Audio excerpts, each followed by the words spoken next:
교회적인 용어로 표현을 한다면 내가 인격적으로 하나님을 만났을 때는 언제냐면 하나님이 나를 사랑하신다는 것을 깨달을 때였어요. 하나님이 나를 진짜 사랑하셨구나. 근데 진짜 놀랍게 그 고백을 딱 하는데 이전의 내 삶에 내가 굉장히 불만족스럽게 생각했던 이건 내 인생의 계획이 자, 오늘부터 새로운 시리즈 믿음에 대한 이야기를 여러분들과 함께 나누려고 합니다. 오늘 말씀의 제목은 당신의 믿음을 하나님께서 인정하실까요? 제목이 뭐라고요? 당신의 믿음을 하나님께서 인정하실까요? 오늘 저와 여러분들의 믿음을 한번 점검하는 그런 시간을 가지면 좋을 것 같습니다. 오늘 장로님이 읽어주신 본문 말씀 익숙한데 뭔지 잘 모르는 분이 있을지도 몰라요. 누가복음 24장에 나오는 유명한 엠마오로 내려가는 두 제자의 이야기입니다. 여러분들이 이 말씀을 좀 더 자세히 알고 싶으면 누가복음 24장을 보시면 됩니다. 몇 주 전 변화산 새벽기도회를 하면서 제가 여러분들에게 나누었던 이야기가 있는데 아주 비슷한 이야기입니다. 생각나시는 분 이렇게 한번 잘 비교해 보세요. 어떤 할머니 한 분이 여행을 하고 계셨어요. 숲 오솔길을 가면서 두 갈래 길이 이렇게 나타나게 됐는데 이 할머니는 늘 이렇게 기도하는 마음으로 갈래길이 있으면 지팡이를 딱 떨어뜨려서 나오는 쪽으로 이렇게 이제 걸어가는 거죠. 하나님 제가 어느 길로 갈까요? 하고 나오는 쪽으로. 이 할머니가 계속해서 지팡이를 놨다가 집었다 또 놨다 그래요. 어떤 사람이 물어봅니다. 할머니 왜 그러세요? 나는 지팡이가 이렇게 가리키는 길로 내가 꼭 가는데 지금 내가 가고 싶은 길이 안 나와요. 그래서 다시 던지고 본인이 원하는 길로 지팡이가 멈췄을 때 그 길을 걸어갑니다.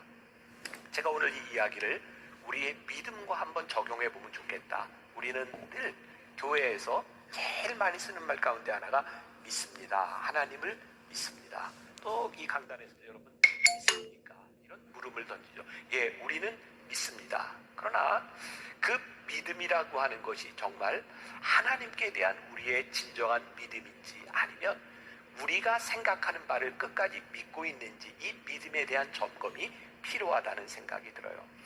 우리들이 실상은 믿음으로 행동하는 것 같지만 우리의 의지는 전혀 변화되지 않는 그러한 믿음. 그래서 우리 신앙 공동체 안에서 믿음이 있다는 사람들 가운데 하나님의 인도하심보다는 자기의 고집이 늘 앞서는 그런 모습들을 보게 됩니다.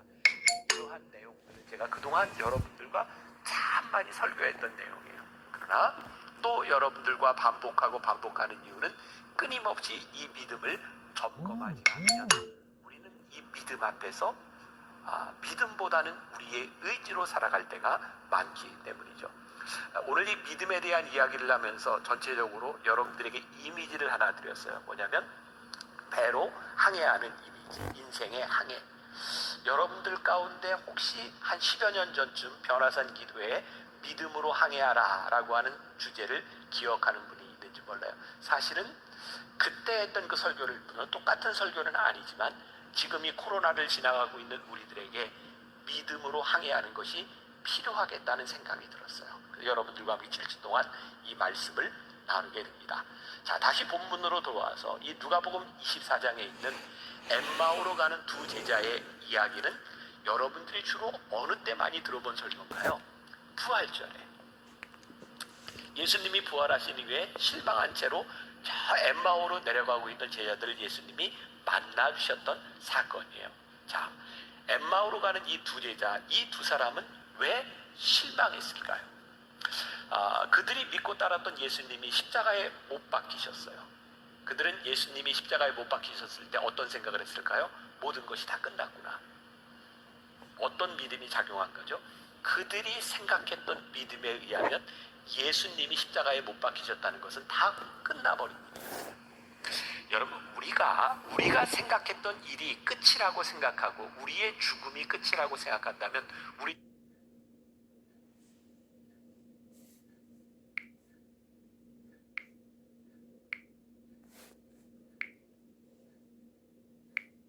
우리들에게 끝났어야 될 일들이 너무 많죠. 이스라엘 백성들 40년 동안 광야에서 인도하던 모세가 가나안 땅을 앞두고 죽었어요. 근데 참 놀랍죠. 하나님은 그의 죽음을 통해서 그의 죽음 이후에 여호수아를 통해서 이스라엘 백성들을 끊임없이 인도해 가고 계세요. 우리가 지난주까지 사도행전 말씀을 나누었어요.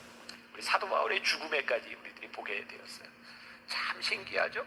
그 위대한 사도 바울이 하나님의 사역을 하다가 순교하고 목숨이 끊어졌는데 하나님의 역사는 계속해서 진행되고 있는 거예요.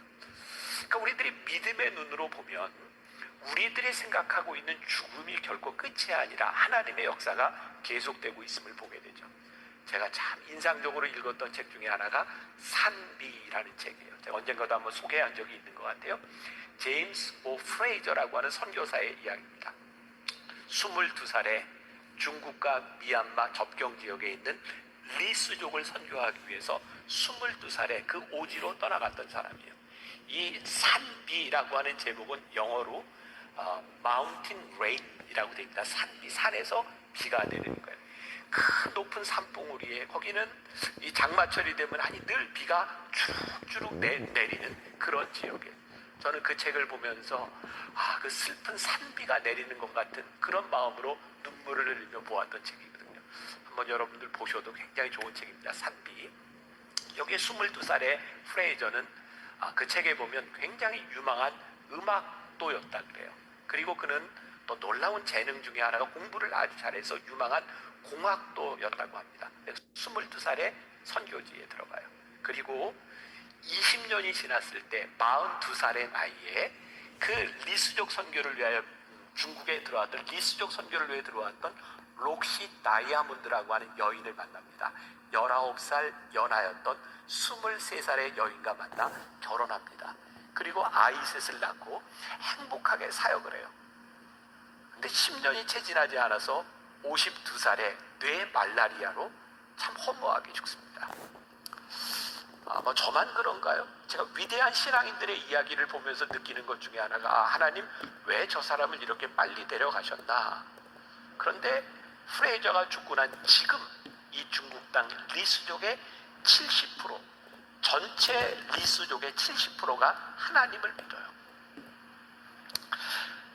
믿음은 어쩌면 우리들이 끝났다고 생각하는 곳에서부터 어쩌면 죽음의 절망 가운데서 증명되는 것이 믿음이 아닐까. 엠마오로 내려가고 있던 두 제자에게 있어서 예수님이 십자가에 달리셨다고 하는 것이 얼마나 절망적인 일이었을까. 그러나 그 절망 가운데서 여전히 성령께서는 일하고 계셨다는 거예요. 오늘 저는 앞으로 오늘부터 7번의 말씀을 여러분들과 나누면서 우리의 절망 가운데도 여전히 역사하고 계시는 그 하나님의 역사 가운데 우리의 믿음이 확인되는 그런 시간들을 지나갔으면 좋겠다는 생각이 들어요. 말씀을 준비하면서 저에겐 그런 생각이 들었어요. 이 엠마오로 내려가는 이 2명의 제자가 진짜 믿음이 없었구나.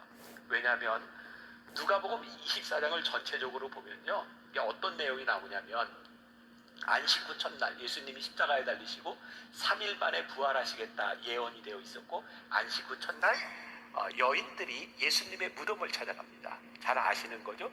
근데 무덤 문 앞에 돌이 굴려져 있고 들어가 봤더니 예수님의 시신이 보이지 않는 거예요. 여인들이 슬퍼하고 있을 때 동산직인 줄 알았던 어떤 사람이 나타나고 예수님이 보이지 않는다고 할 때 예수님께서 내가 부활했다라고 하는 것을 말씀하시죠. 여인들이 이것을 보고 와서 제자들에게 다 이야기를 합니다. 그들이 본 것들을 이야기합니다. 그런데요, 누가복음 20장 13절에 보면 이렇게 되어 있어요.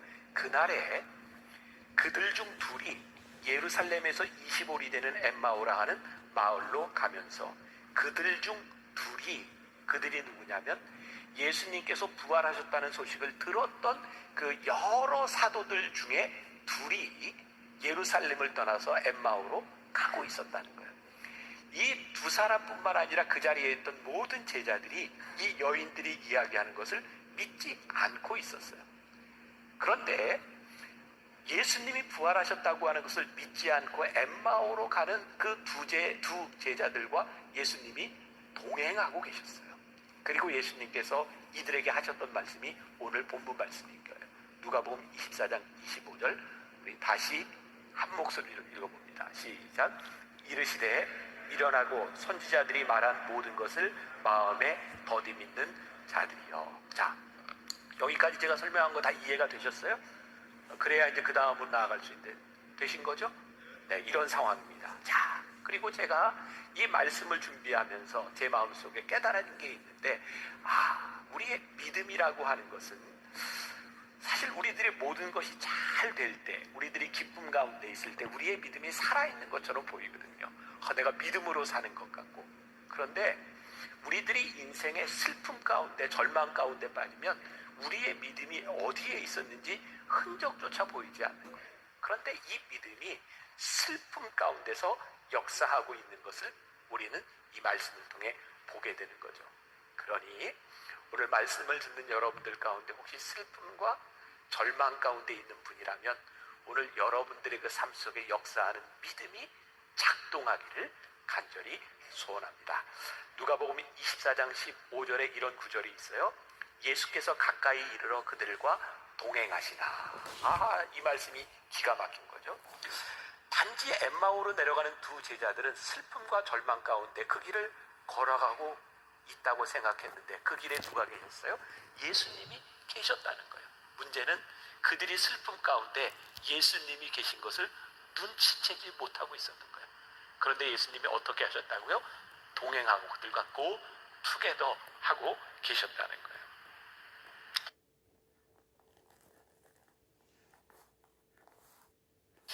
그렇죠.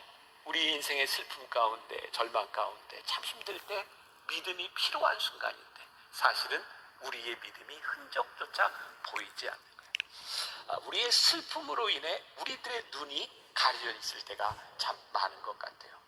그런데 예수님께서 그들의 슬픔과 그들의 불평을 다 들으시고 그 길을 통행하셨다는 거예요. 오늘 우리들이 이 말씀을 적용하고 싶은데 그건 뭐냐면 우리 주님께서 우리에게 위로를 주시기 위해서 우리의 슬픔의 이야기, 우리의 고통의 이야기, 그것을 다 들으신다는 거예요. 그러니까 제 마음 가운데는 그런 이미지가 주님, 오늘 예배하는 우리 성도들